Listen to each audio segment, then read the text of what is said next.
Okay, and we're live. Hey, y'all, this is Stevie with Red Economics, and today I'm so excited. I have Misty from Facts on the Ground. You might have seen her there or over on Slow News Day with the Free Assange vigils. Uh, oh, no. See, right, right off the bat. Okay. I hate technology. Yeah. But yeah, I'm just so glad that you came on because as somebody that's been getting back into um, the activism for freeing Julian Assange, there's a lot that I've missed out on, and there was a lot that I wasn't even aware of even when I was originally doing it a few years ago.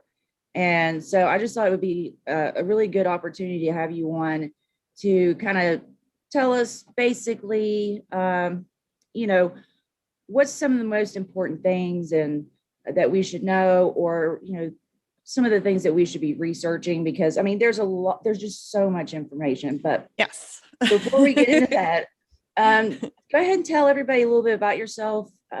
What got you started? Well, honestly, I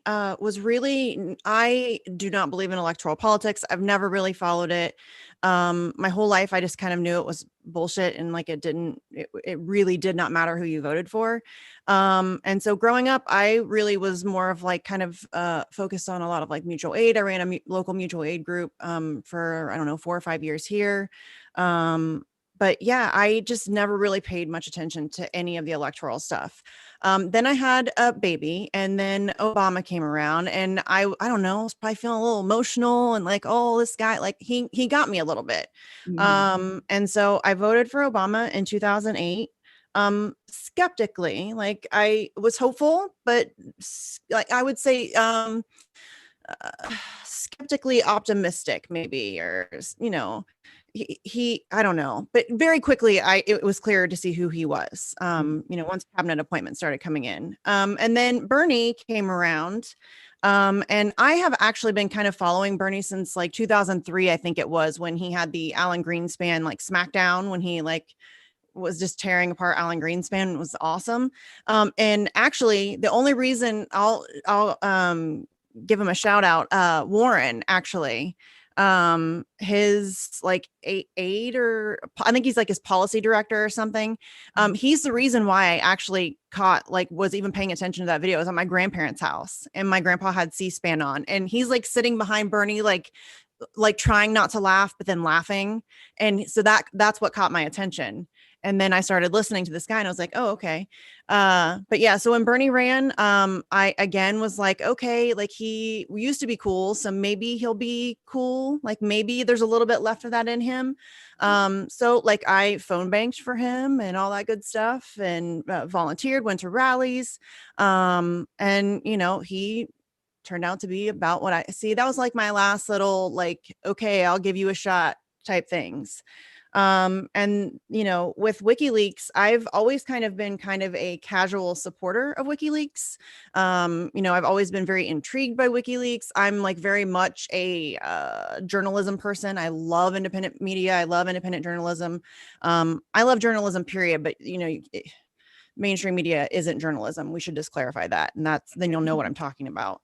But like, I very much appreciate people who hold powerful people to account, because I mean, come on. So I've always been kind of a casual supporter, would donate. I'd like bought shirts and the books and all that stuff. But then I could feel it ramping up as he spent more and more time in the embassy. Because I think for a lot of us, we all kind of, well, not, I shouldn't say a lot of us. My experience was like, I was outraged, but it didn't, and maybe it's just because I was busy with kids, but I kept thinking, oh, it'll get resolved. Like it'll be fine soon. Like they'll let him go. They'll let him go, Can't possibly get away with it. Yeah. And that's just not the case. So when he got yanked out of the Ecuadorian embassy, essentially kidnapped, I like immediately sat up and was like, okay, this is like game on now. And it like, because I've always been somebody who's very protective of free speech, like really protective of free speech, and press freedom. I think it's unbelievably important. And so it was like, it obviously became very, very important that, they really are trying to make an example of him. This is, I keep saying, and it sounds dramatic, but it's like a turning point, in human history. Where we go with this is going to predict a lot of things for us. Oh yeah. I mean, I feel like this is the line in the sand. I mean, if we allow this to happen, then I mean, this is A lot of it's things only going to get changed. exponentially worse from here. I mean, Yeah. journalists have had, there's a long history of journalists, being persecuted, tortured, imprisoned, all kinds of things, killed. But, I mean, this is, especially with what we're witnessing, especially with like the deep state and how they're censoring people. There's just nowhere for people to go anymore. Or they're making it very hard for people to find a place to go anywhere to have these discussions or to, report the news, do journalism. I mean, they're attacking on every single level, on a level that they accused Trump of doing, but, not that he was great at it, but now that it's happening under Biden, I feel like it's to me, and I'll get shit for this, but Biden is so much worse. On this issue, at least, and on other issues, but definitely on this issue. These people don't want the truth. These are psychopaths who very much enjoy power, and they enjoy what they can do with their power and get with their power, and they don't want anybody watching them while they do it, because they know it's not, on some level they understand that it should be hidden because it's disgusting and vile and gross and corrupt and murderous and inhumane, any number of descriptors. But yeah, so they don't want accountability, and WikiLeaks is a very special level of transparency and accountability. This again, and I sometimes feel like I'm a broken record, and so I'm sorry for repeating the same stuff over and over again, but it really is this simple. What WikiLeaks provides for us isn't conjecture. It's not opinion. It's not, some talking head running his mouth. It is pristine, authenticated source documentation. It turns journalism into a science, essentially, as much as it can be. Do you know what I mean? Like, it should all, to me, that should be where journalism should be headed, is to make it as scientific and honest as possible. It's And pure, so like a purest way of doing it, I think. yeah. And that's not to say that you can't have journalism that's a mixture, and that there is still, some sort, like, you can combine all of that, but they really did revolutionize journalism. They changed the game. They really did start, like, why do you think they're coming down so hard on him? They flipped the power balance for a moment. They really did. And they have on a number of occasions. I mean, they've released so many things on so many different governments and different corporations. If people paid more attention to WikiLeaks and were genuinely outraged by the disgusting and vile things that they've exposed, which is still mind-boggling to me that all of these things are out there and people they just don't pay attention to all of the horrendous things. I don't know. That's just a whole other thing. It would make their brains explode. It's just like, if there's a very specific narrative and very specific information that people can look at and believe, without it, destroying their entire narrative and their belief system. So once you put a little crack in it, that's why you see people shutting down so much. It's just like, well, I can't hear you. I can't hear you. No, I don't want to, no collateral damage. I don't want to hear it. But I mean, because if you have to admit that, then you have to admit a whole lot of other things. So that's why it's hard to get people to pay attention to this. But I think that it's better to confront that ugliness and get rid of it than to pretend like it doesn't exist. Because if we just pretend that it doesn't exist, it's going to get worse until the point that we won't have the privilege of ignoring it anymore. You know what I mean? Ignoring a problem never makes it go away. No. That's not how that works. And that would be problem nice. here, the problem here is so vast and so harmful. Like, people, this, we're talking about war crimes, Mhm. literal war crime, like the murder of children, the murder of journalists, the playful banter between the helicopter pilot and his gunner when they're like, it's like a video game to them, and it's, ha ha ha, it's funny, yeah, go, come on, shoot him up. Like it's disgusting, and that shouldn't be something that we want to expose, and that we should, in a sane world, those people should be held accountable. The only people who have ever been held accountable for the release of that information is the courageous Chelsea Manning and the courageous Julian Assange, who both had, um, what it took to understand that that is information that is within public interest, that people should want to know, and that we should be doing something about. It's very strange to me that we live in a society where we punish the people who expose that instead of war criminals. you know, It's completely backwards. weird. Yeah, that's weird. That's weird to me. I mean, call me crazy, but that's weird to me. Yeah, and the people that, like, if you are like well adjusted to that, like if normal to you, to be normal and well adjusted in a society that is so like toxic and wrong, like that is not something that you want to be. You don't want to be a well adjusted person in this kind of environment. Like the fact No. that we have three separate presidents in multiple countries working together to silence and torture and imprison somebody that who only reported the truth. That was the only thing, was he told people the truth about things that were happening. He gave people a platform to, expose all the corrupt people. And instead of being mad at the people that are doing those things, it's just like, well, get mad at the guy that, it's literally like shooting the messenger. It's crazy. Yes.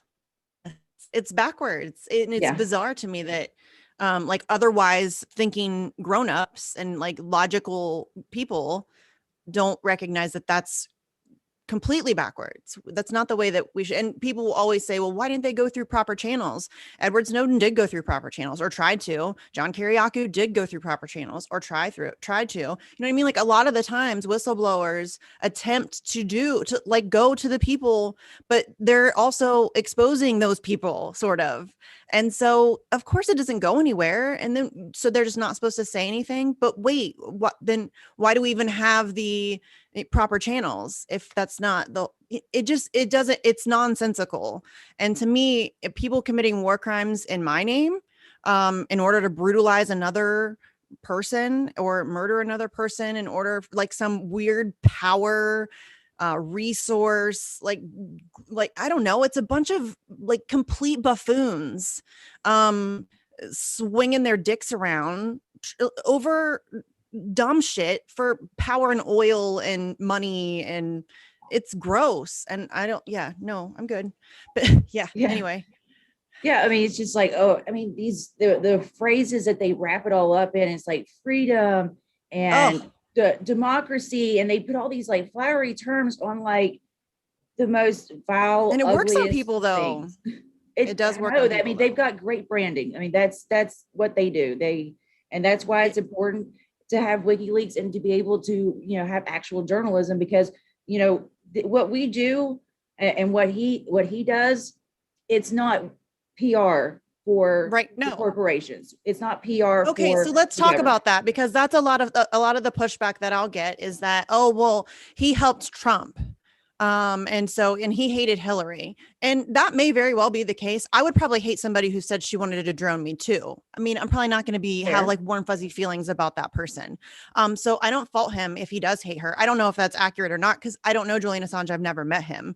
Mhm. But yeah, but he didn't help Trump. And so for those people, the best way that I can explain it to those people is he's a journalist. He was given information before an important election about one of the candidates. And as a journalist, that is information within the public interest. And as your job, that you publish that, like that's journalism. If that's what you do, You have to publish that. But even if it were a thing where you're saying, oh, but by publishing that, he helped Trump.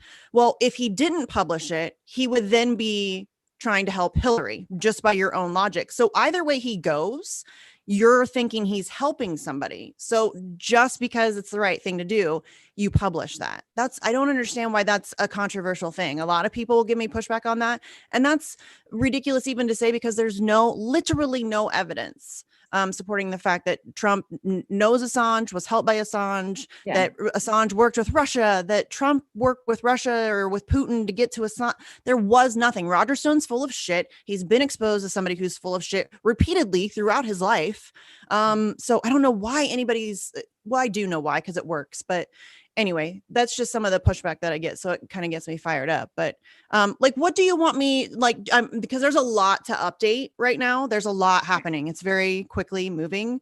But do you have I just don't want to leave things blank. So I don't know how far back you're kind of in the loop, or what you think maybe your audience would best need to know. Should I just stay more current, do you think? Or to be fair, my audience is pretty smart. So they're probably like, hey, here's this and this. But for I just don't want to leave make anything out that's important.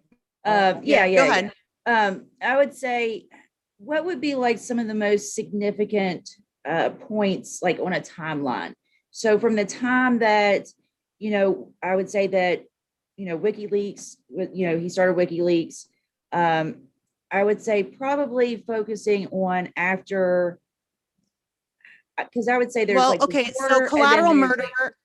Yeah, the collateral murder and all of that stuff, the Iraq war logs, Afghanistan war, all of that stuff came out in 2010-ish. In that, there was some that bled over and stuff. But so that was what that is what he's being charged with. That's what is, I guess that's not really what's causing him to be incarcerated right now, because he's really being held in prison for no good reason whatsoever.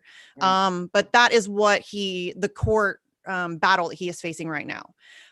So that was all in 2010. And so that, if you go back and watch from that point, there was really that thus begun kind of this very concentrated and purposeful and strategic kind of propaganda campaign against Julian Assange. I've gone back and re-examined the different things that they would put out in the media and push out here and there. And you'll notice that coverage of WikiLeaks and Julian Assange is rare, period. But when it is, it's very carefully crafted. So yeah, just going back and looking at that's when that started really. But yeah, so I guess just over the course of from then to now, there's been a lot that's gone down. The Sweden case and all of the ridiculousness that surrounds that. And then, being pulled out of the Ecuadorian embassy on the April 11th of, 2019. Yeah, there's a lot in between there, but so April 11th, though, if we're talking timeline, April 11th is a really important date, and that's coming up. We'll start with April 5th, actually, because that's obviously first. So April 5th is the 11th anniversary of the collateral murder release, which, if you're not familiar with what collateral murder is, it is a really despicable piece of video evidence supplied by Chelsea Manning that shows war crimes, essentially. And it's gross. I highly recommend you go watch it. It's difficult to watch. At least it was for me. I don't like to watch it. I think for me, it's mostly the sheer nonchalance that they have while discussing the murder of people. It really is like they're just playing a video game. It's so, it's something. So April 5th is the 11th anniversary of that release. And then April 11th is I hate calling it a anniversary, because that feels like it's something that would a celebration, tragiversary, I guess. But it will be 2 years since Julian Assange was essentially kidnapped from the Ecuadorian embassy and trafficked to Belmarsh prison in London. So 2 years is, every time I say it out loud, it's weird. That's a long time. Yeah. I mean, 2 And years. this Just think about isn't, what some light, let's go play tennis kind of prison. This is, this um, is. Gitmo. yes, that's exactly, the Gitmo, It's the is where UK he's at, Gitmo. basically. Yeah. Hmm. Yes, And I mean, he's he's like freezing. They're not giving mhm. him access to winter clothes. So this is the UK. This building is extremely old. It doesn't have proper heating at all in any way. And so all winter, so his winter clothes were provided to the prison, I think in October. And he, to my knowledge, still has never received them. So he spent the entire winter in London, which gets very, very cold, in a prison without proper heating, with no warm clothes. And like, I think they gave him an extra blanket, but if you know what a prison blanket looks like, you'll understand why that's, Completely you know, inadequate. yes. So he was insulating his window with books. Yes, it was very cold. And they had a COVID outbreak. They were putting all of the COVID people in his, I think it's called housing unit. I think that's what they call it, or something, which sounds so lovely. It's not. So yeah, and he has an underlying lung condition. He's, first of all, a journalist. He has no history of violence whatsoever. He is an intellectual. He's not a physical danger. It's not like he's a serial killer, or, it's absurd to me that he's being treated with such harshness. And it's clear that the only reason that that's happening is because he embarrassed empire. And these are very powerful people, and they don't want anybody else to ever do this again. And so he is, I've said it before, the proverbial head on a stake. He is like the warning shot. Like, if you come for us, this is what we will do to you. And it's already had, people talk about like the chilling effect that will come from this, like it's some future thing. It's already happening. It is already happening. It's been happening for a while now. Just take a look around you at the state of journalism. Look at The Oh, Intercept. God. Look at Democracy Now!, who has Adrian Zenz on to talk about China and regurgitate CIA propaganda on Syria. I mean, you can look around, look at what's happening. The narrative control, the clampdown on that has been severe, and people aren't paying attention. They're not paying attention, No, and they're taking away our ability to fight back against that. It's terrifying. yeah. I mean, this should be attached to every single group out there. If you are, a person that is out there, fighting for Medicare for all, Julian Assange and Medicare for all. I mean, that Mhm. it has to be both, because that's the reason why, this is freedom of speech is the First Amendment, because without that, we can't have the other, rights. We can't, how are we going to have, all these other rights if we can't talk about things? If Listen, we, yes, like, free speech, the First Amendment, and I don't mean to like be overly dramatic, but I genuinely believe this. Without free speech, and without, like you said, the ability to have conversations, to discuss issues, to have access to honest and legitimate information, and information we don't agree with, so that we can have, because I mean, nothing is black and white. So the limitation on like thought and idea and discussion and all of that stuff should terrify everyone. We should have the ability to do that, because it really does influence every single other thing we're fighting for. If you want Medicare for all, think about right now. Medicare for all is a great example, and I'm glad you brought that up, because think about it right now. If you like genuinely sit down and have like a real thought about why we don't have Medicare for all right now, like what are the reasons behind that? Propaganda against Medicare for all is very high on that list. mhm. There was a concentrated effort to misinform the American people. There's that activist now. Oh, I'm forgetting his name, Wendell Porter or Wendell something. But he was that guy who wrote propaganda against Medicare for all to deceive the American public and misinform them, so that we would question Canada's system and think that it was terrible. Like, he came up with the waiting in lines, and all of Oh, that stuff. Yeah, like and that's a real thing. And so if you want Medicare for all, don't you think you're gonna need legitimate free speech where you can have the ability to put your information out there? Because Do you really think that the people in charge are going to let your information get out when they don't want you to have Medicare for all? Of course not. They're doing that now. So it really does impact everything else. We can't do anything else. You can't fight climate change. Really? You're going to fight climate change? And how? When they have complete control over the narrative? Oh yeah, How? How are all you the going to do that? disastrous How? narrative on that. I mean, Yeah. there's They are people going to have here. complete narrative control. All of it. They almost Yeah. do now. Oh yeah, I mean, there's people who are so brainwashed by that kind of like toxic, propaganda that they will literally like poison their environment just to stick it to the liberals. Like what are you doing? I mean, like all of these people that are good old country boys around here.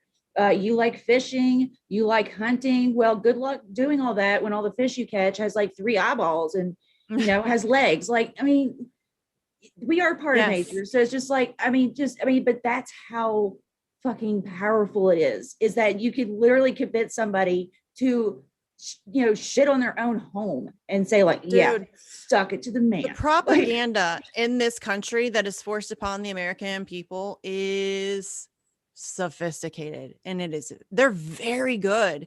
I mean, if you look at, and it really does come from all angles of life, like the ads that you see, the magazines that you see while you're waiting in line at the checkout at the grocery store, the way things are set up in a grocery store, that's all designed to get a certain thing from you, to get you to spend money, basically. But they're like that, they design stores a certain way, and that's a level of propaganda. And the stuff that you're force fed on mainstream media, or even just like network TV, like the sitcoms that you watch, it's all propagandized. It really is coming from every single aspect of your life.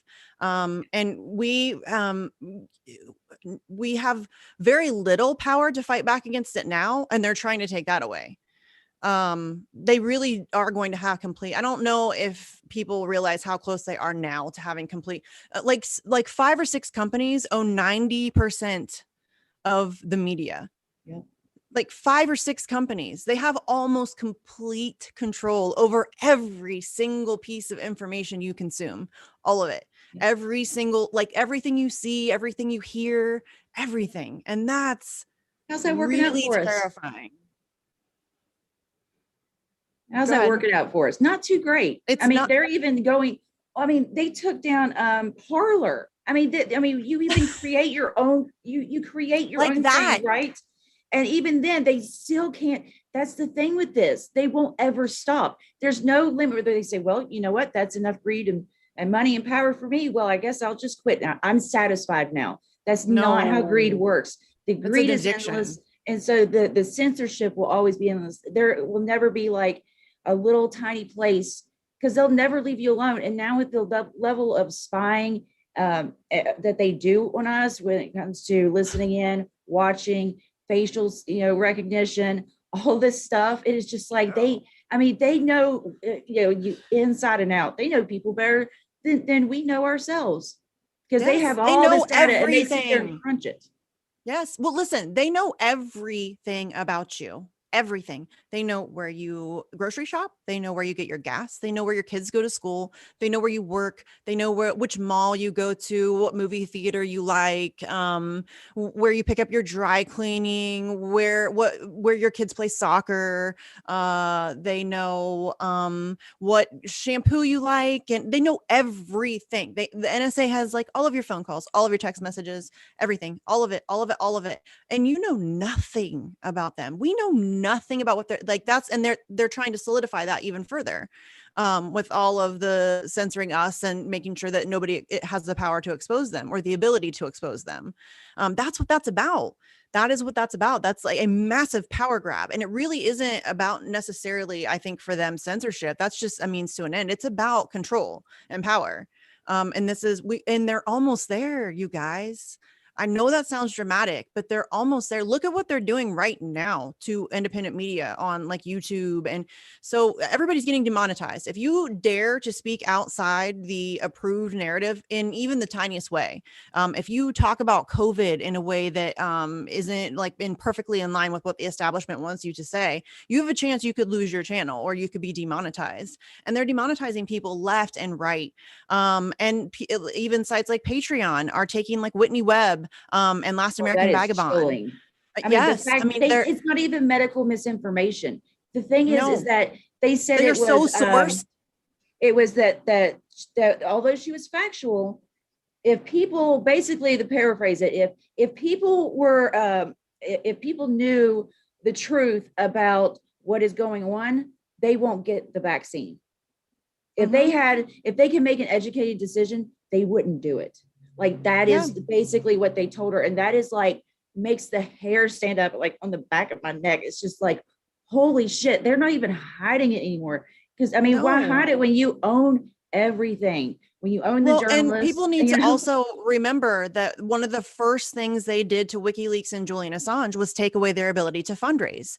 PayPal kicked them Yep. off, like all of those, like all the credit card companies shut them down, like everybody shut them down. That was, and I have likened it to economic sanctions. It is economic sanctions on independent and truthful media, or really just anything outside of the established narrative.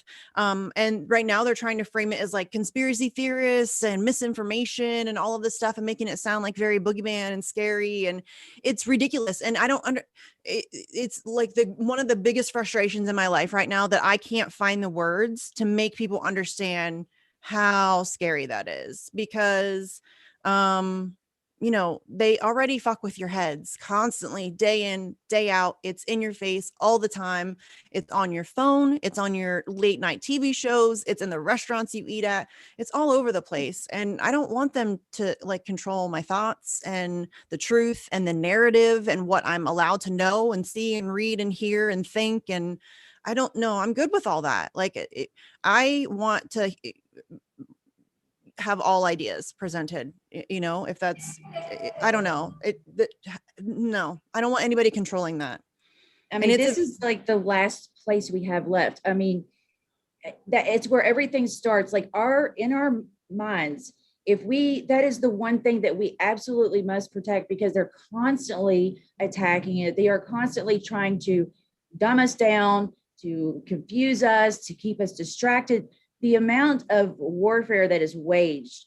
And why is that? Like, I mean, they've been going after like our basic needs, right? They attack our money, they attack our housing situations. They have all these different things, but it all starts here. And if you can't protect this, if you cannot, you can't even be alone in your head. yeah. You can't even have your own thoughts anymore. That is like absolutely Well, just like and vile, just so vile. there's another level to that too that I think about a lot. And that is that to me, it makes me really sad that the American people have allowed themselves to get beaten down to the point where they think this is acceptable. Like, oh, Yeah, this is just we the way it deserve it. is. This is the way that this is just the way it is. What can we do? It's an And abusive that just makes me relationship. really sad because I don't know, maybe I have like this weird like hope for like my fellow American people, which I'm like patriotism freaks me out. Actually, I hate it. But like just I love the people of this country. And it makes me really sad that it's 2021 and we don't have Medicare for all. We're in the middle of a pandemic and we can't even get a floor vote in the middle of a pandemic in the United States of America in the year 2021. Do you guys understand how ridiculous that is? We live in a cartoon. That is cartoonish. What the United States of America, please stop for a second and let's say this out loud one more time. It is the year 2021 in the United States of America during a global pandemic, and we can't even get a floor vote on Medicare for all. The people that deny you health care, the people that deny you a living wage are telling you that they're doing things for your health and safety. And too many people are believing that. like, oh, but this is for us. Like, this is to keep us safe and No, healthy. And I'm just like, y'all, do you understand? we They don't give a deserve fuck about Medicare any for of that. all. Like, Listen, my fellow Americans, we deserve Medicare for all. We deserve $30 an hour minimum wage. We deserve uh, uh, secondary education, higher education. We deserve a high speed rail, an effective system throughout the country. We we deserve those things. Like, do you think that like a handful of billionaires did all of the things that built this country and makes it run every day? And absolutely not. That's on you, fams. Like, we did that. We deserve to be compensated for that. And it just makes me really sad that, like the workers movement in this country but that's gone. It's been beaten out of us. We don't know what we're worth anymore. We have no respect for ourselves whatsoever. The fact that, again, it's the United States of America in the year 2021, we don't have health care. We don't have health care. We're still like, it's okay to like go drop some bombs. There's never a conversation about that. There's never a conversation about how are we going to spend, who's going to pay for $730 billion a year on the military? How are we going to pay for that? There's never a conversation. But come on, we're really going to pretend like this is the best we can do? No, it's not. And we deserve better. And it's time that we fucking act like it. yeah. Quit using my healthcare money to blow up children in other countries. Can you? Yeah. No, that's not how this works. We can stop all these wars, take all that money. It's just like, why don't we use that money and put it over here? And money's just bullshit anyways. Like, let's not pretend that we have to do anything with any money. It's all bullshit anyways. Yeah. And there's no reason whatsoever that grown ass adults should be solving their problems with bombs. Fuck off. Yeah, like, you're a child. If that really, you're a big bad man, you're gonna go bomb some poor brown people and like steal their resources. Ooh, you're cool. Fuck off. Ugh. Gross little. I love the way you put that. Sorry. I mean, but it's so ridiculous. I mean, we're gonna sit here and have like a serious conversation about this is why you have to do this and the money, but it's just like, you fucking asshole. Like, yeah. And that's how we should treat it, as ridiculous as it is. This is fucking ridiculous, right? You know what I'm saying? Oh, it's so dumb. Yeah. Like, we teach our kids don't hit. And then like the leaders of the free world are blowing up poor brown kids for oil. Okay. That makes a lot of sense. It's ridiculous. That's not a grown-up way to solve a problem. Use your words, boys. Yeah. I mean, that's how it always ends, right? Yeah. That's the only way. Well, I don't think they want it to end. No. These are forever wars now that we're in. Unfortunately, we're dealing with like psychopathic toddlers. They want all the control and power that they can muster, and they'll throw a tantrum if you try to take it from them. And that's that's what this all is. Yeah. So I'm not sure how much time you have on here. I'm okay. Okay. But one of the things that I wanted to go over, I just remembered, was because I want to make sure that I want to pick your brain when it comes to Julian Assange and WikiLeaks for sure. So what do you think? Because I know that there's been several different like drops. I know Ace was talking to me about like Belt 7. So how many drops have there been? And which ones do you think that people should start with? Okay. Because I'm starting to get into that stuff. First of all, y'all, I have no idea how many there's been, because there's a lot. There's a lot. And it's not just about the United States. Like I said earlier, you can Russia, Japan, China, you name it. There's something for everybody. So I have no idea the precise number of how many, because it's a lot. Mm-hmm. And it grows. They're still, kind of releasing stuff every now and then. But I would say I'm probably biased, because the 2010, the Chelsea Manning releases were like what got me into it, into WikiLeaks. That's what caught my attention. So that's where I would start. And again, because the anniversary of Collateral Murder is on Monday, you can also kind of familiarize yourself with that, like as a starting off point. But then I also, you mentioned Vault 7. I have a really special place in my heart for Vault 7, for a couple different reasons. One, because it's the largest CIA leaks in the history of ever, which is just cool. And then also because, so those came out in 2017.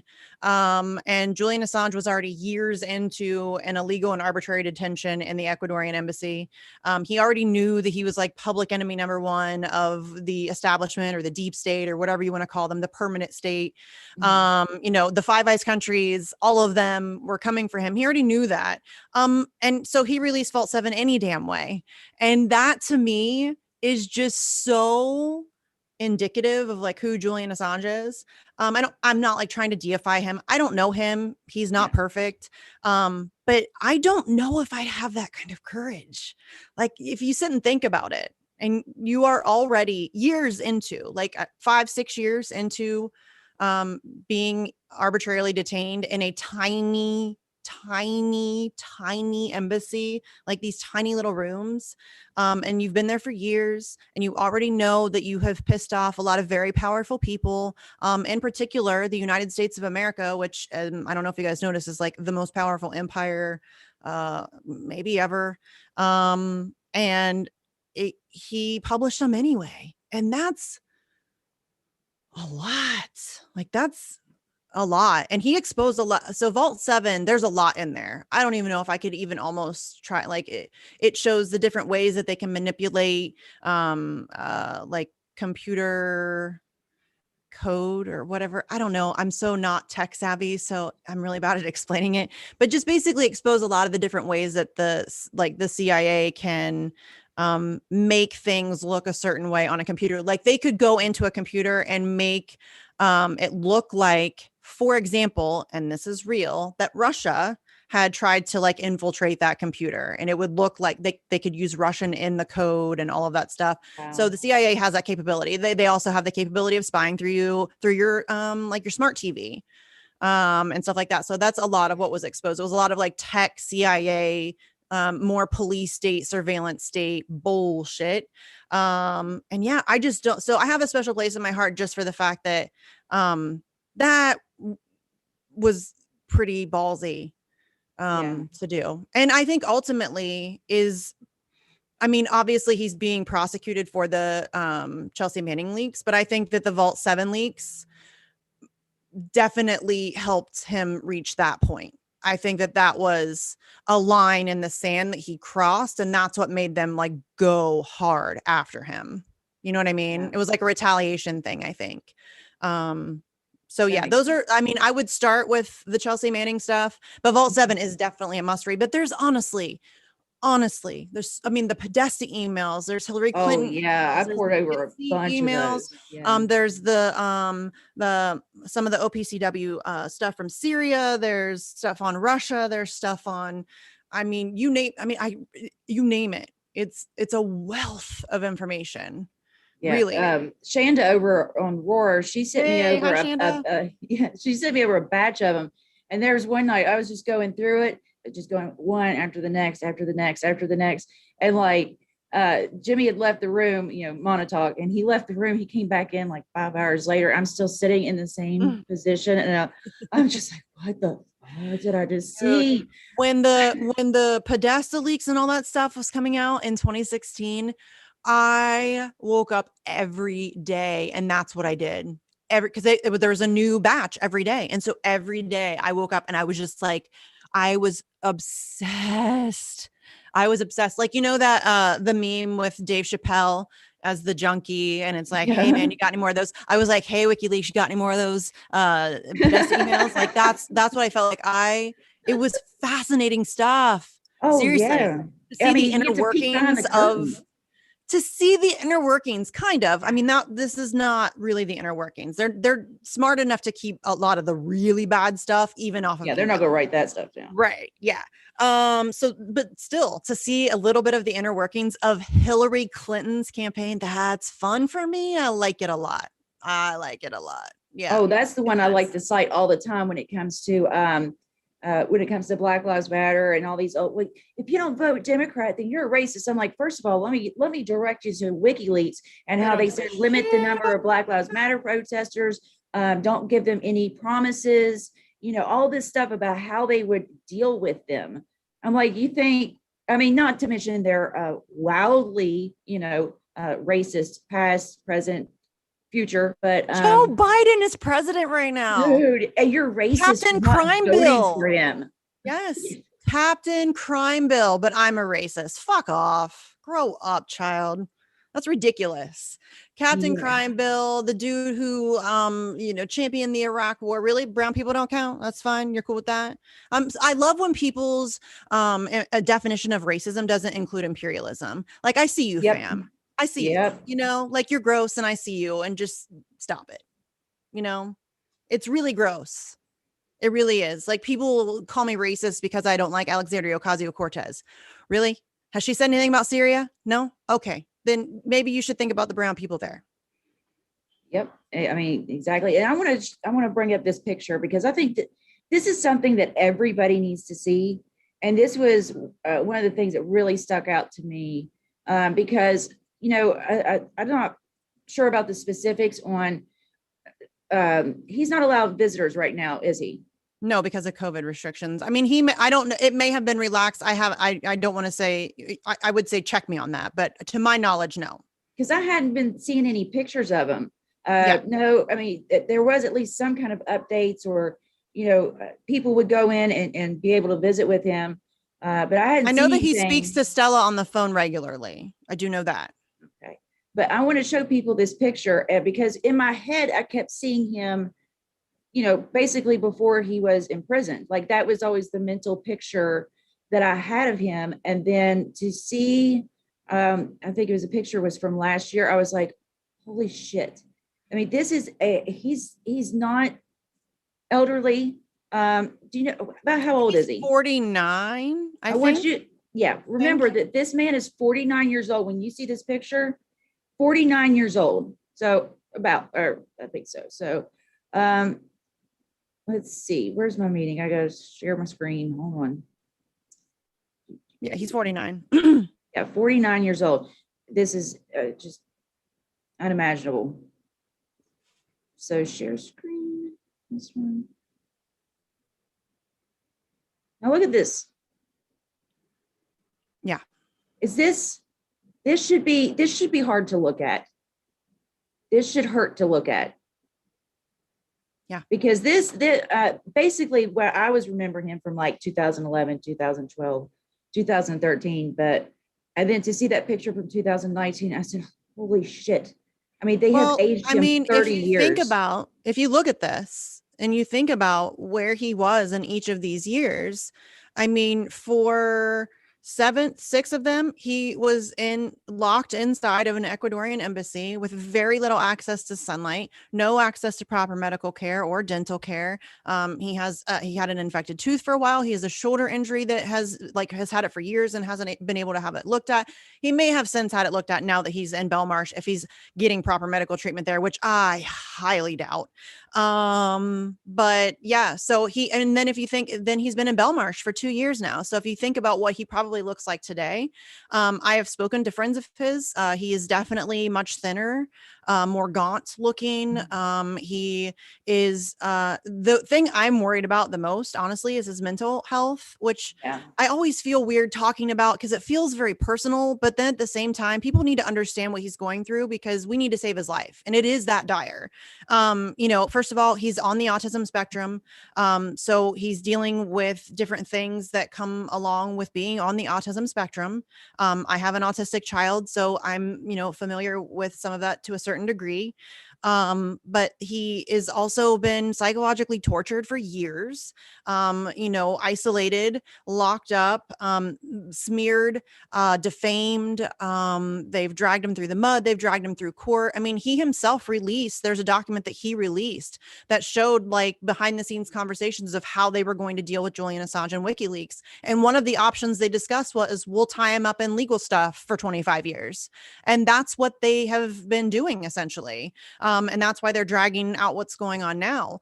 But yeah, he has been treated unbelievably poorly. Like this is one of the things that I also find frustrating, because to me, I understand that there's been a story that has been told about Julian Assange, and you probably have like a version of Julian Assange in your mind of who you think he is, and it's probably there's a possibility it's some like weird caricature of like some comic book villain hacker, espionage, like a spy novel, you know what I mean? Like maybe that's what you think of him. The truth is, it doesn't fucking matter what you think of him. The number of human rights violations, and I don't know, like I've never met Julian Assange. I have spoken to people who know him, and they say he's lovely and funny and sarcastic and blunt and kind of an asshole sometimes. And but I've never met him. But it really frustrates me that people have allowed the propaganda surrounding Julian Assange to permeate their thoughts and kind of give them these received opinions about who he is that then manufactures consent for the treatment that he's receiving now. It doesn't matter. Maybe he is the biggest asshole on planet Earth. Maybe he is. Irrelevant. It's irrelevant. It is irrelevant. It doesn't matter. It has nothing to do with what he's been accused of. It has nothing to do with the legality of what he's going through. The human rights violations in his case alone are astonishing. Y'all, they spied on him in the Ecuadorian embassy, including conversations with his legal team. That's unbelievable. Those conversations were being recorded and then given directly to the CIA. So they're monitoring his legal conversations for his defense.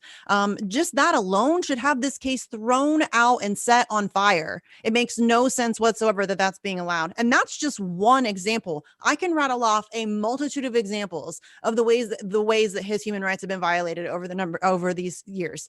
I mean, Nils Melzer, he's been psychologically tortured. To mention. Yes.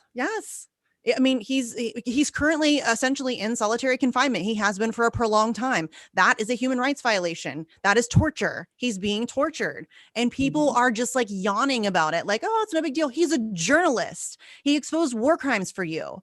Like yes, like you should be, the least you could do is speak out about the very obvious and disgusting human rights abuses that, again, your opinion of him is irrelevant. You should be speaking out against that. That's wrong. Yeah, I mean, absolutely. And the thing is, it's like, okay, think about all the crimes that he has exposed, brought to light. Think about all of the crimes they've committed against him alone. So you look at just the laundry list of crimes compared to what? He didn't break any laws. He broke no laws. It is so ass backwards. And even if he did, because there's a possibility that like somewhere along the way he may have said something improperly, and some law was broken. Are you really going to tell me that the punishment he's receiving now is justified by that? Like, that's insane, first of all. Second of all, let's juxtapose that to the crimes that he exposed. Like, which is worse? What are you're going to be more mad at the guy who exposed the war crimes than the people? Not a single person has had any significant punishment for the things that he's exposed, just in the Chelsea Manning leaks alone. I mean, this is not to mention all of the other corruption across the globe. It's not just the United States. People like to say all the time that he focuses too much on the United States and he hates America. That's not true. There's a handy dandy search feature on wikileaks.org. You can go there. There's like a little bar thing. And if you click on it, you can type letters. And if you type letters that form words, you can search for specific things. They're called keywords. So if you like type in Russia, thousands of documents, like you can do it. Promise. Look, there it is. See that search thing? Search keywords. You can do it. You can do it, fam. Go forth. Educate yourself. And look at this. I mean, there's all these different. Yeah. Sections. Oh, and while you're there, you can go and donate too. There's on the top right. There's a donate thing, I think.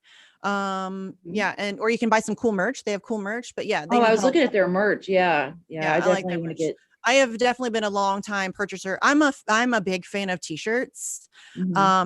I love t-shirts. I love graphics,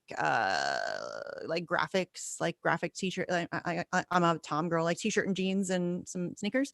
So yeah, I have a lot of WikiLeaks t-shirts. If you have a merch store and you have like a cute or cool shirt, I'll probably buy it. I'll probably buy it. I like shirts a lot. I really do. Oh yeah. Shirts. Yeah, that's one of those I'm things. It's really like like you a don't even have to say t-shirt. words. So and it's like just getting the word out there. Yes. But that's another good thing to mention is what are some of the best ways that people can help? I Okay. mean, when you're Yeah. talking about like governments and countries and all these people, it's just like, okay, and I'm just some, redneck in West Virginia. Like what do I do? Like what do we do? There are so many things you can do. So many things. So many things. That's what's great about this. So if you're able to financially contribute, which I realize everybody's in, if it puts you in any kind of like difficult position in your own personal life, please don't do it. Please don't do it. But yeah, obviously, fighting a legal battle against the United States of America is not cheap. So Stella, his partner, Stella Morris, has what is it, Crowd Justice? I always forget what that's called. For whatever reason, I can never get that name right of that website. But I think it's called Crowd Justice. It's pinned on her Twitter feed, which I think is Stella Morris one R in Morris, by the way. So yeah, you can go to Crowd Justice to donate there. You can also go to like the Courage Foundation or wikileaks.org. That also goes to help some of Julian's defense fund. If you are not able to contribute financially, don't worry, plenty of stuff you can still do. It is as simple as printing off like some flyers, taking them around your town and stapling them onto telephone poles, especially now that it's starting to get warmer out. People are going to be out and about. They're going to be taking walks, walking their dog, riding their bikes, whatever. If you really, a lot of what we need is just people talking. And because there's very limited coverage of Julian Assange and WikiLeaks, I have found, and I don't think anybody will be surprised to hear me say, that most people have no fucking clue what's happening. Maybe they've heard the name Julian Assange or they've heard of WikiLeaks. Maybe they kind of understand about like Chelsea Manning. Maybe they've made that connection. Mm-hmm. But for the most part, they do not know what's happening to him. They don't know what kind of treatment he's receiving and the shenanigans that are going on. And people are busy. They aren't able to like really dig in and do the kind of research it would take because mainstream media does not talk about it at all. Nope. So yeah, we really honestly just need to start talking to people about it, hanging up flyers to like try to grab people's attention. Mm-hmm. You can do like, I don't know if you guys are aware of like I don't know why I'm acting like this is, but the brand Avery makes like printable business cards or greeting cards or whatever. I got like just like a box of those and printed out some business cards. I don't have any right here. But it's like super cheap. Like that box of things cost me like $7 or $8 maybe. And I don't know how many it made, like 1,000, I think, business cards. And just take those around and like I'll walk through the store and go through like the book aisle and just slip them into books. So if somebody buys that book, they're going to get a little business card. I love this. Get I love that creative. idea. Yes. Like just get creative, seriously, because we are up against a lot. First of all, the lack of knowledge of what's happening, but then also the suppression of us trying to get the message out. I can tell you just from personal experience, just anecdotally, that I don't have a huge Twitter following, but I have a decent, I guess, Twitter following. And for the most part, I get a decent amount of engagement on tweets. I don't follow that stuff or track it, but this is just what I've recognized. My Assange tweets, far less. I don't think people see him. I don't think, I don't know, if any other Assange activists have noticed that about their feeds, but I've noticed that my Assange tweets are usually very quiet. If it has the word Assange in it, it's very quiet. Oh yeah, your So tweet will be put on the bottom of the pile. Maybe somebody might find them. That's why it's important to like get notifications from people. That like I have Whitney Webb. I signed up for notifications on her and several other people because if not, I'll never see it. I will never see it. It would be pointless to sign up or to follow them on there and not do that because they'll never pop up in Well, my and that's the case in feed. independent media too. If you do a video that has has Assange in the title, it's not in the algorithm. It's not like that. None of that gets talked about. None of the like it's across like all of the anything, all of it. It's all suppressed, and mainstream media doesn't cover it. And so yeah, most people just do not know at all. And this is something that is going to take mass public pressure. And I say that a lot too, but that's like really what it's going to take, because we cannot appeal to the better angels of Joe Biden. There is no No. appealing to the better angels of Merrick Garland, or any of these establishment stooges. These are not people who have any semblance of like right or decent or good. They're selfish, narcissistic psychopaths. And so the idea of torturing a journalist to death is fine with them. They're doing it. So we really like, that's what we need. We need people making so much noise that they can no longer ignore us. Yeah. And what I'm worried about, Constant pain in their ass is what we need to be. yes, I mean, they can't, I don't know if Julian Assange cannot have peace or freedom, then neither can they. Every time you go out to eat, every time you try to sleep, every time you try to cruise around on your yacht, we're going to be there, and we are going to never let you forget what a piece of shit you are. And we're not going to stop until you do the right thing. yes. So, I mean, like, I've I said know that before. I mean, that's Public just officials should not be able to step outside without being heckled.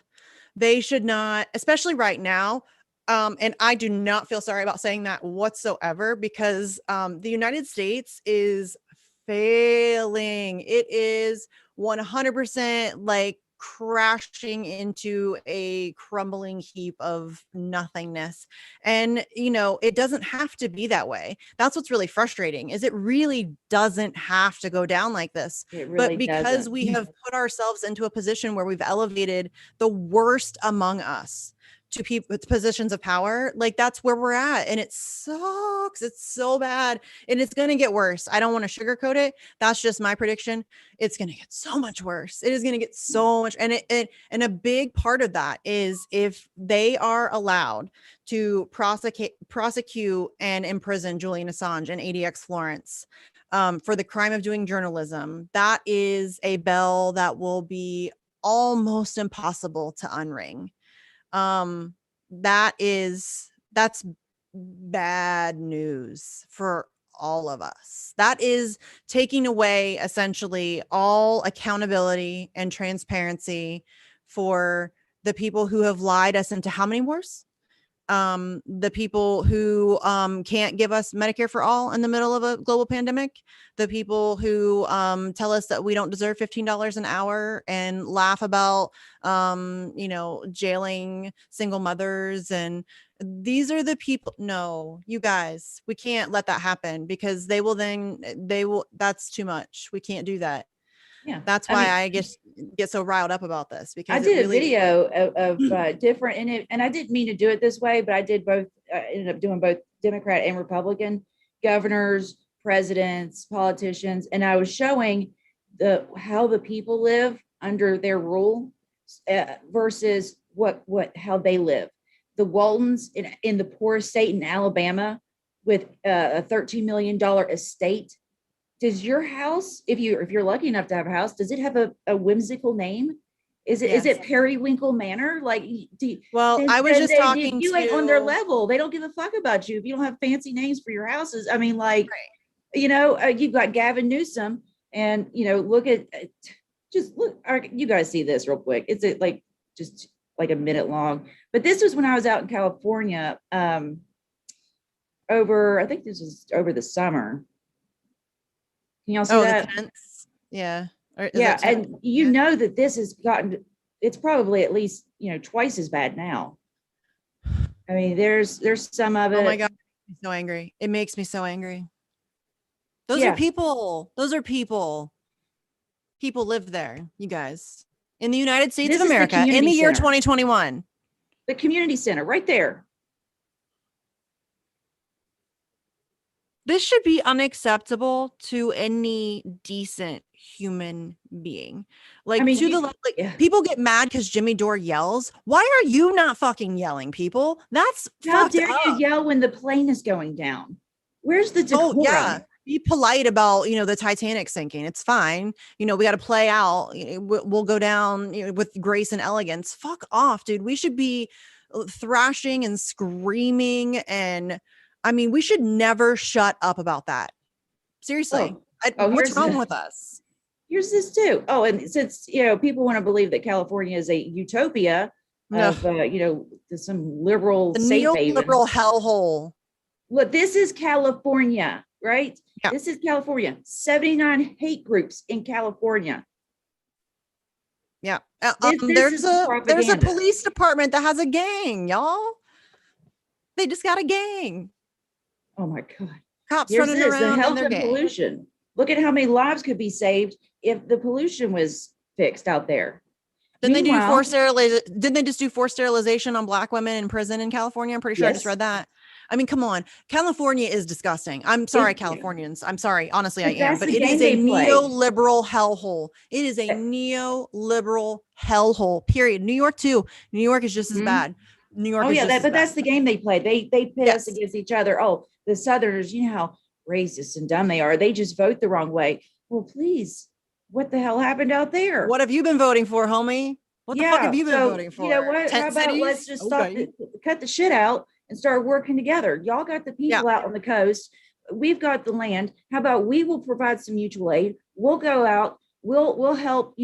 Raise food, do the crops. Build some housing out here. Livestock.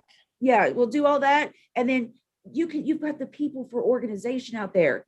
So how about y'all do some phone banking or do some on the ground stuff, or we'll crowdsource something, get people out here to help us, because nobody cared about Joe Manchin when they thought he was just fucking us over here, right? Right. But now they're seeing what he can do on a global scale, on a national and global scale. Now it's a problem. I've been trying to tell everybody about. Like, And it's people not need to Joe Manchin, understand it's that that's all of them. intentional. Yes, It's that's all of them. intentional too. Joe Manchin has that power on purpose. Like that's Yeah, why he's he's playing there. the heel. He's he's the heel. He's the fall guy. He's the guy that will stand in the way of anything good happening so that the Democrats have an out, so that they don't ever actually have to pass anything that does anything good for your life, because they can just blame Joe Manchin and you'll hate him and it won't matter because they'll help him get reelected and he'll just continue to play his role. And it's a game to them. This is a game to them. It's your life. It is literally your life. And they're playing games with you. It's WWE wrestling. It's a soap opera. And they don't give a shit about you. Not a one of them. Not even your favorites. Not even your favorites. They don't give a fuck about you. We got us. Yeah, That's it. they're gonna come hang out We with got you. us. Yeah, they don't care. Yeah, like they care about you. Oh, No. that's so sad. It's like, okay, treat them the same way you would the clerk at the DMV. Both of them work for the government, but you ain't got nobody with bumper stickers and T-shirts for the guy that works out at the DMV. You don't even know his name because it's not important. He's just supposed to show up, do his job, and go home. The only time people care is when they are not doing their job. So, that's it. That's it. No fan calls. I mean, no more fan calls. Look at the fact that like Congress has like an approval rating, I think it's like in the 20s, and they still have jobs. Do you have any idea another job where you could perform at that level and still have a job? Like why, again, that's one of those things. Why have Americans like allowed themselves to get to a place where that's normalized? That's acceptable. It's just the way it is. It's the best we can do. Just go along, The lesser of two evils. It's fine. No, the whole system needs to be completely dismantled and rebuilt from the ground up by the people. Yeah, we need a three-prong approach. We need mutual aid to take care of the people that are is being, step one. Basically try to be eradicate them off the face of this planet. So we need mutual aid. We need a group of people that are working to build something, and we need a group of people to break down, the injustice, the system that is built on, greed and corruption. So, if we have those three groups of people all working together, and you just got to do what you think is like best. Like, what is your strong suit? I mean, everybody has something that you can do.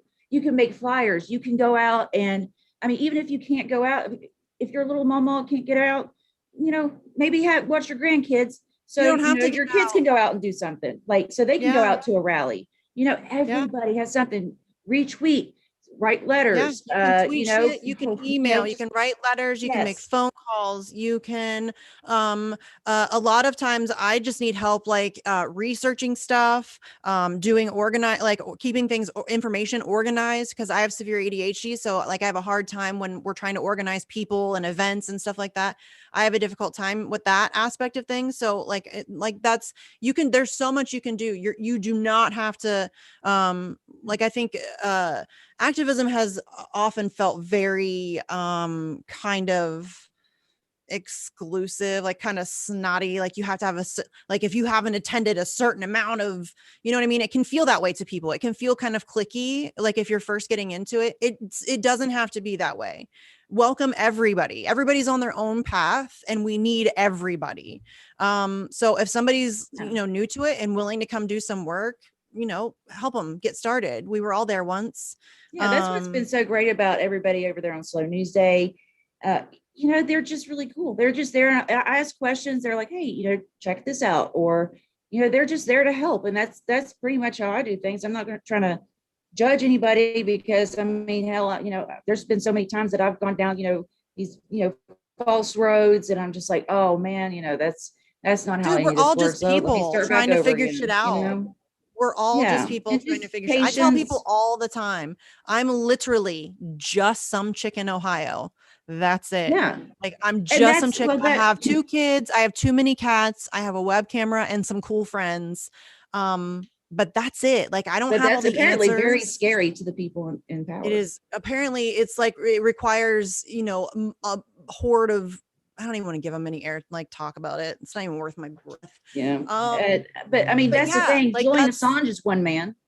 He's one right. man that has And look at terrified a you lot of guys, powerful people. the amount of time, money, and effort that was spent on destroying that one man is really, really, really fascinating. Like, I know Yeah. I'm kind of a nerd about it and have gone back and like studied the whole propaganda campaign, but I mean, just guarding him while he was at the Ecuadorian embassy was millions and millions of dollars a year.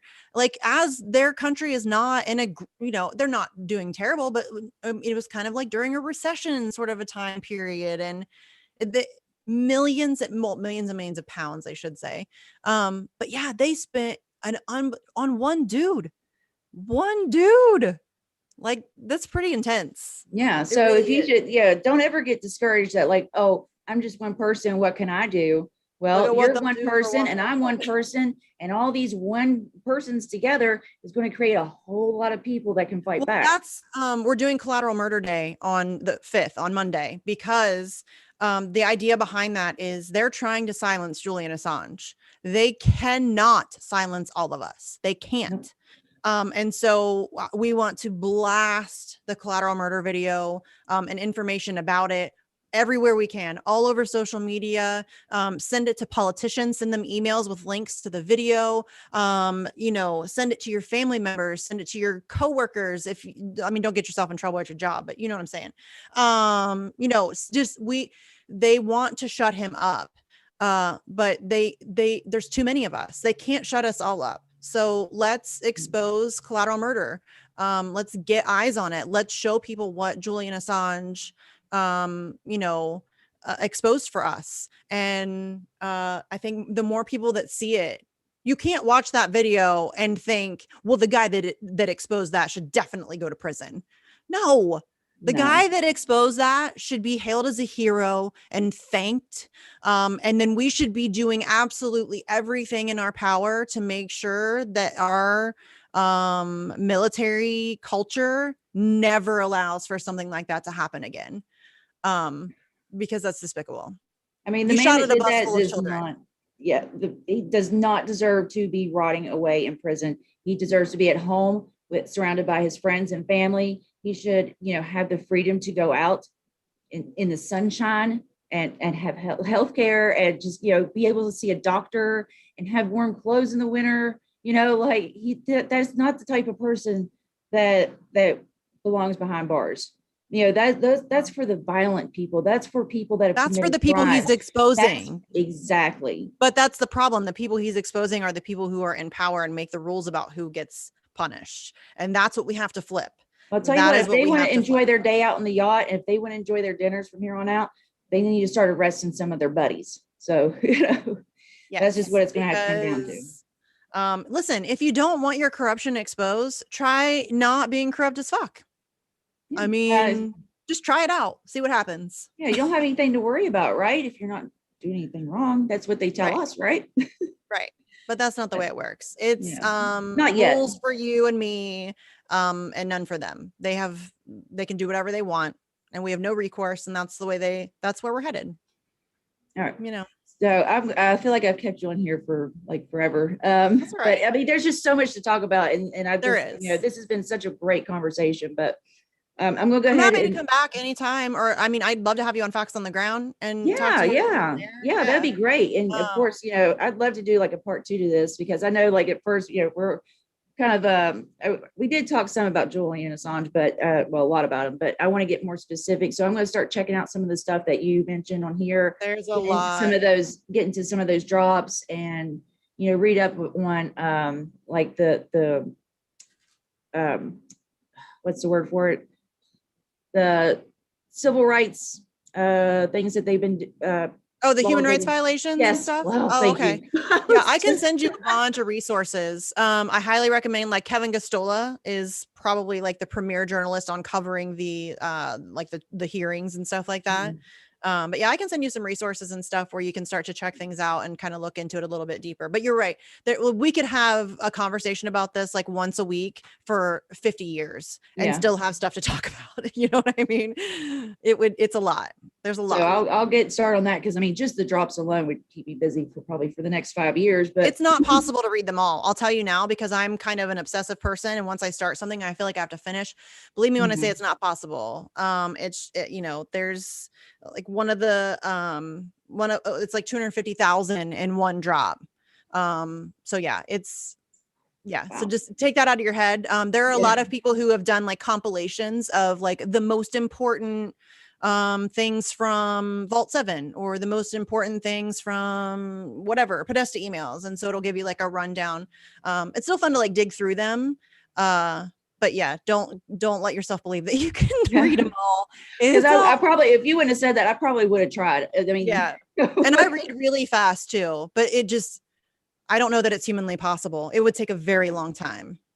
So that's what I'm going to work on, because I mean, I like to bring attention to the censorship, which that's what I'm going to start doing on Fridays, is to start doing Freedom of Speech Fridays. Nice. And I'm going to start reading off the names of the people that have been demonetized and censored just that week, I love that. Just bringing to light. I'm jealous people. I didn't come up with it. That's a good idea. And then, well, you could always join me over here. And so, yeah, I'd love to have, bring on people that, have been deplatformed, and talk about the things that got them censored. Because I mean, it's one thing, I think it's important to talk about the people that are censored, but I think it's even more important to talk about the things that are getting people censored. So Julian Assange, don't be like a pansy, like don't be weak, just go out, say his name. Say his name in your YouTube. Don't call him that man. Don't say, J-man. Julian Assange. J.A. I've heard people call him J.A. His name is Julian Assange. Say it over and over and over and over again. Talk about him. Like, if you have a channel and you have a platform and you're not using that to talk about what's happening to Julian Assange, you are punching yourself in your face. This is coming for you too, homies. What do you think? If you just stay silent, that they'll be nice to you and let you keep your channel? No. Look at I'll use Hard Lens Media as an example. I love you, Kit. I really do. I do. Hard Lens Media straight up said that they were going to self-censor. We're not going to say his name. We're going to do that on Rockfin. And they got censored anyway. They're coming for you anyway. Speak up for Julian Assange, period. There's no excuse. Exactly. So, hey, you know what? You're actually my first guest for Freedom of Speech Fridays. Oh, it is Friday. Yeah. Hey! I love being that worked out great. Yeah. I love being the first I played it that way. Sure. Man, this Invent is the so wins, great. girl. So where can people find you? Of course, definitely check out Facts on the Ground and Slow News Day, and it's on Sundays and Tuesdays, right? The So it's not technically Slow News Day. It goes over his channel too, but it's the Action for Assange vigils. I think we're in like our 91st week or something, maybe. We've been doing it for a long time. So yeah, but that's also on Slow News Day. But Slow News Day, Steve Poikonen and Glory have a show, and then there's the Action for Assange vigils, and then also Facts on the Ground, which is another show I do with my friend Jesse Zerwell. We just interviewed a whole bunch of people. We Jesse's have a whole great. Yeah, we just interviewed Dan Cohen, Danny Schurzin. We talked to my friend Sam Carliner. He was an independent journalist who was just down in Alabama covering the unionization efforts. So Jesse yeah, we have a Jett. bunch of people. Yeah, Jesse Jett, I love him Oh my so much. gosh, I love those live streams because it's so much information, and then and then you get to break it up with the music. He's so Yeah, talented. He's so yes, talented. yeah, Yeah, I so was much looking fun. at his stuff on Bandcamp. It's Yes, I go don't get his words albums are on hard Bandcamp. sometimes. Okay, Yeah, like no. I struggle, and he just like it just flows out of him. It's Yes, he's really beautiful. amazing. Go check out his album on Bandcamp. Check out we've done 2 live streams with him now where he's performed live for us, and it's so great. Like, he's one of my favorite people, actually. So yeah, but you can find Facts on the Ground on YouTube and Rockfin. I don't know if I already said that or not. You can find me on Twitter at Sarcasm Stardust. I'm there a lot. Like, just come. People ask me all the time, like, are you just on Twitter all the time? And no, I just like pop on Twitter because I think of something that I need to like vent, and like, it's just me and my kids, and I don't really want to talk to them about like a genocide or Yeah. torture or whatever. So like, I just get on Twitter to like vent. But yeah, come through. I enjoy Twitter. And I think that's it. Oh yeah, we will have actions for the April 11th anniversary, whatever you want to call it, the marking of the 2 years since Julian Assange was kidnapped out of the Ecuadorian embassy. So if you follow Candles for Assange on Twitter, that's our amazing friend Alex Hills. She is fantastic. She is kind of like Team Assange's secretary and organize, like she keeps all of the global events organized in one place. She makes sure everybody has graphics for their events, and she posts threads of everybody's events so that we can all keep track of where they're happening. So if you are interested in following and keeping track of global Assange events for different dates that we're doing, forever and ever, amen, however long we have to fight this fight, that is the account to follow. She does phenomenal work. I can't imagine trying to keep, I think for Clovers for Assange, it was like 14 cities and 10 countries or something. And she keeps all of those events organized and what times they are with locations and dates and all that good stuff. So yeah, Candles for Assange for that for sure. But yeah, I think that's about it. We're going to have actions. Definitely try to, if you can find one near you, attend it. If you can't find one near you, be it. Like, just start one. Yeah. We'll help you. I have offered a million times. I'll say it again. I'm not an expert on organizing or activism or any of that stuff. I just know that it can be a little bit daunting to get started. And Yeah. so I'm willing to help you. If I don't have the answers, like somebody contacted me about how to get permits and stuff for New York City. And I don't live in New York City, so I don't know. So I reached out to people in New York and got linked those people up. And now they're all joining together for a protest. And so, yeah, I get that it can be a little bit daunting and we want more people to get involved. That's what we need. So anything that I can do to not only encourage you to do that, but to make it like less terrifying and overwhelming and scary, because I get it. I'm socially awkward and I get anxious. And so, yeah, I get all that stuff. So that's why I That's really where am I'm willing kind to of help. at right now. I'm trying to start one here for the 11th, which I need to get it done like now, which I should have done it like 3 weeks ago. But then all of a sudden I was like, why don't I just do one here? I mean, I think it was probably you're the one that said that. And I was like, well, yeah. You can do, yeah. I was like, and yeah, well, that makes sense. it doesn't have to be, like, don't feel pressure to like, oh my gosh, what if like nobody shows up to my event? Like, it could just be you on a sidewalk with a poster board, and you're doing something. You are educating people, you are catching people's eyes, you're making them curious, they're going to want to ask questions, people may stop and talk to you. If you want help, because I understand that the Assange case is also very complex and there's a lot of moving pieces, but I'm also willing to help you. Like, I think it's a good idea to have like rebuttals to some of the more popular pushback that you may get. Caitlin Johnstone has an amazing long ass article where she like goes through and talks about all of the arguments against Julian Assange and kind of like squashes them, or at least Yeah, that's explains away. definitely one I'm going to have to read, because I don't want to come like not prepared. Right. Like I don't want to go into something and then somebody like say, well, what about this? And I'm like, well, Yes. Well, that's like, what I'm saying though. And I understand that it's a very complex case. Like, it's been going on for a decade, but I'm totally willing to help people. And I know that the other people from Action for Assange are too. Andrew, oh Steve, yeah, Kendra, everybody. If you yeah, need help coming up with like a game plan and like rebuttals and how to figure out how to get organized and advertise, and again, we're not experts, but we will help you. Like, that was the whole point of Action for Assange from jump, was that so that this would spread, so that there would be little Action for Assange pockets all over the country to like start growing. And that's what we want. So yeah, if you are I mean, you're willing, in Ohio. I'm in West yeah, Virginia. There's people in North Carolina. I mean, we could create a whole wall through the South, like that would yes. be so Well, amazing this to is the see. first time, this April 11th, this will be the first time that we're branching out, because we've always just kind of tried to come together in DC before. But we really do want it to start growing. So I know that, Convo Couch and Steve and everybody, I really want to go to LA because I desperately want to meet Sleepy Josh. But it's just like, I have kids and it's hard. I have like Oh homeschool, and man. so it's hard. And I've already been, this would now be like my third trip in 4 months or something. So, yeah, it's hard, but, but they're doing a West Coast event. And then we were going to do an East Coast event. There's going to be one in DC. I know there's one, but then what we wanted to happen started happening. Like, there's one planned in North Carolina, and there's one planned, and there's the Tulsa folks. There's like, we're starting to see like the little pockets pop up, like where people are having their own events, and it is seriously the coolest thing I've ever seen. I love it so much, This and is that's why awesome. we want it to grow. We want it decentralized and just everywhere, and do your own thing, but like be cohesive about the goal and the mission. But yeah, it's slow.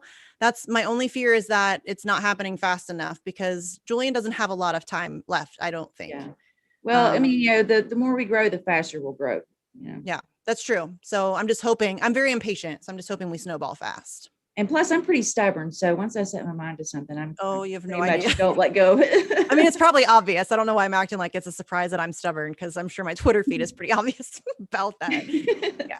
Well, So that's a good thing to have. You definitely need that in this kind of fight. So yeah. anyway, thank you so much for coming on. It's been such a wonderful discussion, and hopefully we'll get you back on here soon. And maybe after the all the events, we come back Yeah. on and we can discuss it and show some footage and stuff. So Yeah. 100%. That'd be great. all right, y'all. Thank you, everybody in the chat. I know I didn't get to go through the chat like I usually do. I'm sorry about that, but there's just so much information here. Yeah, I've just been focused, but I'll go back through and I'll read through the chat after we're done. So in case anybody had any questions or comments or anything. So we'll discuss that I'll look into it. We'll discuss it on the next one. So anyway, thank you guys for watching. Thank you for being here. And with that being said, we'll go ahead and end the live stream. Check, I suck at this.